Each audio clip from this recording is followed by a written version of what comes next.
Coucou à tous! Aujourd'hui, c'est le grand jour. J'ai enfin reçu la lettre pour aller récupérer mon nouveau visa pour vivre au Japon. Bon, ça fait déjà 7-8 ans que je vis ici, mais en fait, là, il y a eu un gros changement récemment. Ça faisait quelques années que j'étais sous un visa de travail, donc un visa qui vous permet de rester au Japon à condition que vous travaillez. Sauf que voilà, si vous regardez mes vidéos, vous savez que moi, mon souhait actuel, c'est d'être à mon compte, de ne pas dépendre d'un employeur. Et donc, c'est pour ça que j'avais entamé les démarches pour pouvoir faire un visa qu'on appelle visa rapprochement familial. Bon, pour ceux qui me connaissent déjà, c'est une évidence, mais voilà, mon mari, il est français, ça fait 15 ans qu'il vit ici. Et en fait, c'était la première fois là qu'il avait un visa 3 ans. Donc, on s'est dit, pourquoi pas faire en sorte que je puisse m'accrocher avec notre petit bébé à son visa. Comme ça nous permettrait d'avoir une vie un petit peu plus stable. Moi, ça me permet d'être plus libre dans mon travail. Quoique, c'est pas encore sûr et certain ça. Il faut justement que j'aille chercher mon visa avant toute chose pour être sûr que j'ai le droit de travailler. Parce que là, en fait, il y a un monde où on me refuse la possibilité de travailler. J'ai pas tout expliqué en détail, mais en fait, ce visa-là, rapprochement familial, il vous permet, c'est littéralement dans le titre, de rester avec votre famille au Japon, mais ça ne vous donne pas automatiquement le droit de travailler sur le territoire, donc il faut faire une demande en plus de la demande de visa pour que vous ayez le droit de travailler. Ceci étant dit, je sais même pas encore si ma demande elle a été acceptée ou pas, mais c'est plutôt bon signe parce que sur la lettre, on m'a demandé d'apporter 2 petits timbres fiscaux, et généralement, quand on vous demande de ramener les timbres fiscaux, ça veut dire que votre demande a été acceptée. Donc écoutez, je croise les doigts très très fort. Là, on se trouve dans le quartier d'immigration, on est à peu près à 15 minutes à pied, donc on va y aller ensemble. Petite précision, j'ai pas le droit de filmer à l'intérieur du bureau de l'immigration, mais vous inquiétez pas, dans tous les cas, je vous dis directement dès que j'ai la réponse si c'est positif ou négatif. En vrai, il n'y a pas vraiment de raison pour que ce soit négatif.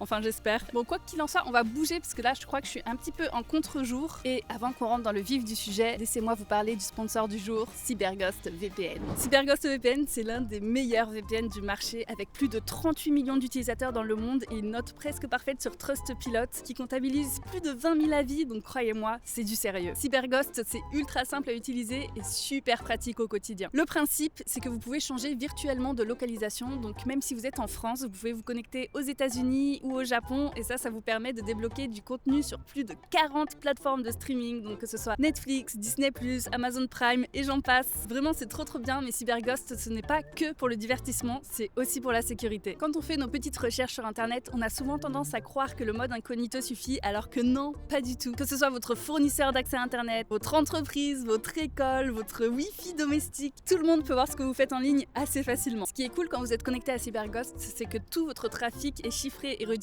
vers des serveurs ultra sécurisés dans plus de 100 pays. C'est rapide, c'est efficace et personne peut savoir ce que vous faites en ligne, même pas eux. Et petite info qui, je sais, pourra en intéresser certains. En ce moment, je sais qu'en France, il y a certains sites pour adultes qui sont bloqués. Et bien, sachez qu'avec CyberGhost, vous pourrez y accéder sans souci. Autre avantage, c'est compatible avec tous les appareils, donc que ce soit Windows, Mac, Android, iPhone. Et vous pouvez connecter jusqu'à 7 appareils en même temps, ce qui vous permet de partager, si vous le souhaitez, avec vos amis ou votre famille, votre abonnement. Et surtout, avec mon lien en description, vous pourrez bénéficier d'une offre exceptionnelle de 83% de réduction et de 4 mois gratuits. En plus, vous avez une garantie satisfait ou remboursé de 45 jours et un service client qui est disponible 7 jours sur 7 et 24 heures sur 24. Donc vraiment, vous n'avez aucun risque. Voilà, CyberGhost, c'est un produit que je vous recommande vraiment et en passant par le lien en description, vous soutenez aussi la chaîne. Donc merci beaucoup à vous, merci à CyberGhost.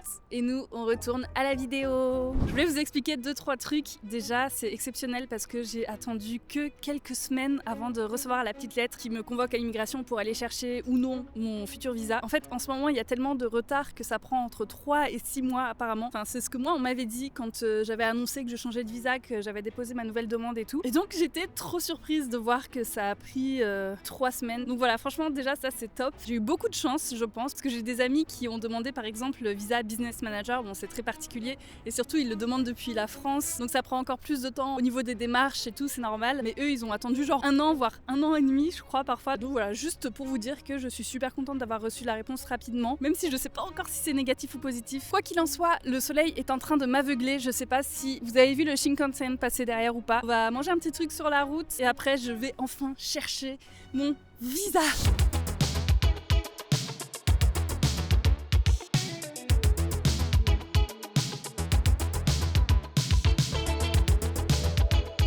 J'ai trouvé en face des bâtiments là un food truck qui faisait de la nourriture avec des spécialités d'Okinawa. Du coup je me suis dit ah trop bien, moi qui adore ça. Ça s'appelle un taco rice, donc c'est un petit peu les ingrédients que vous pouvez trouver dans les tacos. mais avec du riz. Là c'est avocat et vous avez de la viande, du fromage, de la tomate, avec de la sauce. Vraiment ça a le goût du tacos mais avec du riz quoi, c'est super bon en vrai. Et j'ai pris aussi ça, c'est un donut d'Okinawa. C'est très simple mais c'est très bon. Et ben bon appétit et après je cours à l'immigration parce que là il commence vraiment à se faire tard. On dirait presque de la sauce bolognaise sur du riz, mais c'est très bon. J'ai oublié de vous préciser un truc tout à l'heure, c'est combien ça va me coûter le visa. Parce que je ne sais pas si vous êtes au courant, mais avant on devait payer un timbre 4000 yens, donc on donne un timbre quand on reçoit un visa. Et là ça a augmenté un petit peu, donc c'est 6000 yens. Ça veut dire que comme il y a 2 visas à récupérer, celui de Mini et le mien, ça fera 12 000 yens quand même. C'est pas rien et apparemment ça va augmenter encore plus. On en parlait ce matin avec Mitsu, on pense aux gens qui ont des visas de 6 mois qui doivent renouveler. Franchement ça va être la galère. Il y a beaucoup de gens qui vont pas pouvoir rester à cause de ça.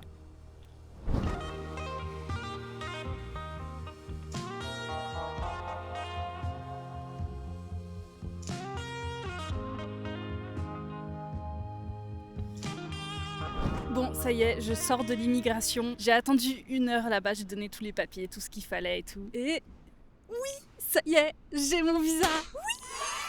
Je suis trop soulagée, je pense que ça doit se voir à ma tête, ça doit se sentir à ma voix. Ça y est, je peux enfin respirer. Et attendez, c'est pas tout. Moi qui pensais que j'allais avoir 1 an renouvelable, comme j'ai toujours eu depuis que je suis arrivée au Japon, entre 6 mois et 1 an, j'ai jamais eu, si j'ai déjà eu plus quand j'étais étudiante, j'avais 2 ans, mais bref, à part ça, j'ai toujours eu que 1 an. Et là, mon visa, il est valable pendant 3 ans. Est-ce qu'on n'est pas bien là, franchement? Je remercie Mitsu pour ça, parce que sans lui, ça aurait pas été possible. C'est vraiment totalement grâce à lui en fait que j'ai pu m'accrocher à son visa. Donc on remercie tous Mitsu en commentaire s'il vous plaît. J'ai eu mon autorisation de travail aussi, mais vraiment, mais tout va bien en fait, tout va bien. Je reçois la notification en 3 semaines, j'attends 1 heure à l'immigration, ce qui est pas très long en soi. On me donne la réponse positive pour nos 2 visas, donc celui de Mini et le mien, 3 ans, et l'autorisation de travailler. Mais est-ce que la vie est pas belle? Franchement, je suis trop heureuse, je suis trop contente. Il y a un truc qui m'a fait rire par contre, c'est que sur l'autorisation de travailler, donc c'est écrit au dos de ma carte que j'ai le droit de travailler 28 heures. Par contre, attention, je n'ai pas le droit de travailler dans les fuzoku. Fuzoku, c'est genre, comment on pourrait appeler ça? C'est genre l'industrie adulte, le milieu de la nuit, les établissements de divertissement un petit peu suspicieux, si vous voyez ce que je veux dire, genre les hosts, les hôtesses, les bars, tout ce qui touche le milieu de la nuit et du divertissement, on va dire, donc ça c'est interdit. Mais mis à part ça, j'ai le droit de travailler dans tous les domaines, donc c'est très cool. C'est limité à 28 heures par contre, ce qui me dérange pas en soi, parce que je comptais pas non plus travailler plus que ça, comme vous le savez.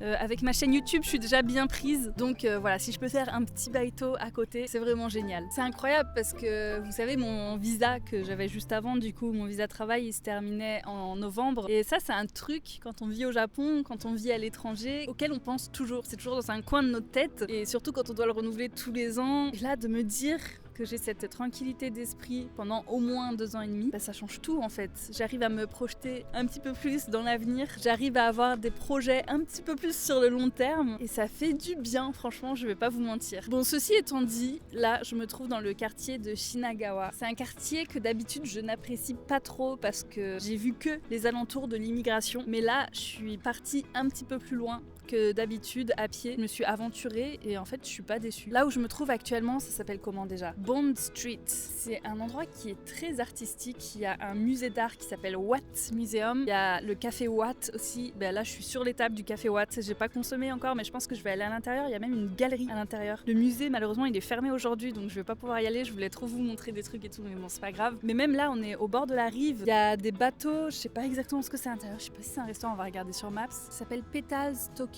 Mais c'est un hôtel. 60 000 yens la nuit. Mais c'est incroyable. Vous pouvez dormir sur la rivière. J'aimerais trop y aller un jour.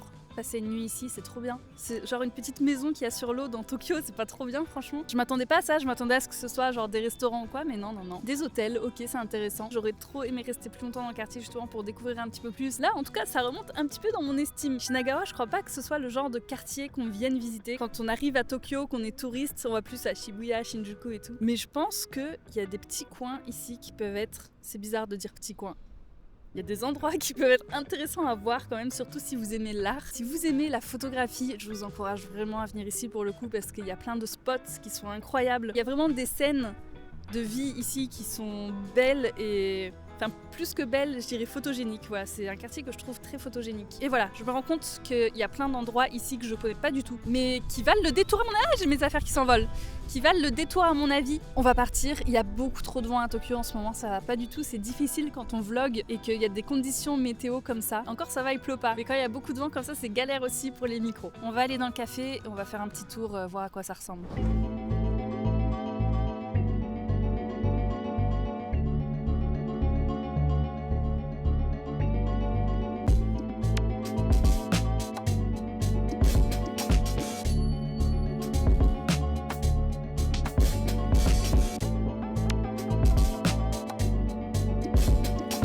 Bon, honnêtement, j'aurais adoré continuer à me promener là, mais j'ai pas le temps, il faut que je cours à la gare. On est tellement à l'autre bout de Tokyo là, enfin à l'autre bout, non, pas vraiment, mais c'est loin en transport. Genre en voiture, c'est quarantaine de minutes.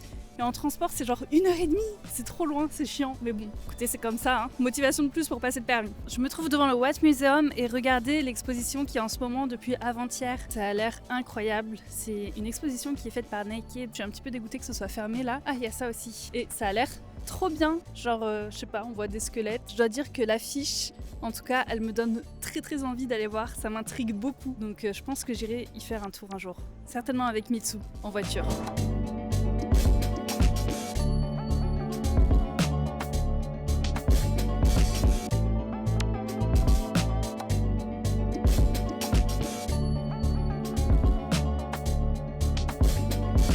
Coucou, c'est un autre jour. Alors, je dois vous avouer que là, je suis un petit peu dégoûtée parce que tous mes plans ont été annulés à cause de la JR. Il y a eu une coupure de courant sur plein de lignes apparemment. J'avais prévu de vous amener au Watt Museum qui était fermé la dernière fois. J'ai même acheté les tickets pour aller à l'exposition de Naked, mais tant pis, je vais pas pouvoir y aller aujourd'hui parce qu'il n'y a pas de train tout simplement. Voilà, quand on dépend des transports en commun parfois, ça peut être un petit peu frustrant. Du coup, je me suis arrêtée en chemin à Shibuya. Je sais pas si vous connaissez, mais au Muji, ici au Japon, vous avez des restaurants, parfois vous avez des boulangeries et tout. Bref, à celui de Shibuya, il y a un restaurant. J'ai déjà mangé à plusieurs reprises ici, c'est super bon, donc je me suis dit pourquoi pas vous présenter ça à la place du quartier de Shinagawa que je voulais voir un petit peu plus en profondeur aujourd'hui, mais bon.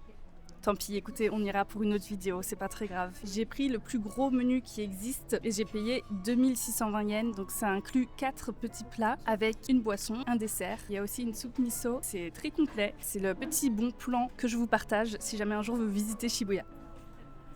C'est très bon. Et aussi, petite particularité, j'ai pris un thé qui s'appelle Rooibos en japonais. En français, je sais pas comment vous dites, je crois que vous dites Rooibos. Ça me paraît bizarre, dites-moi si j'ai tort ou pas. En fait, ce qui est très cool avec ce thé-là, c'est qu'il a la particularité de pas avoir de caféine parce que ça vient pas du même arbre que le thé, ça vient pas du camélia. Et donc, ça a un goût totalement différent. Moi, j'adore.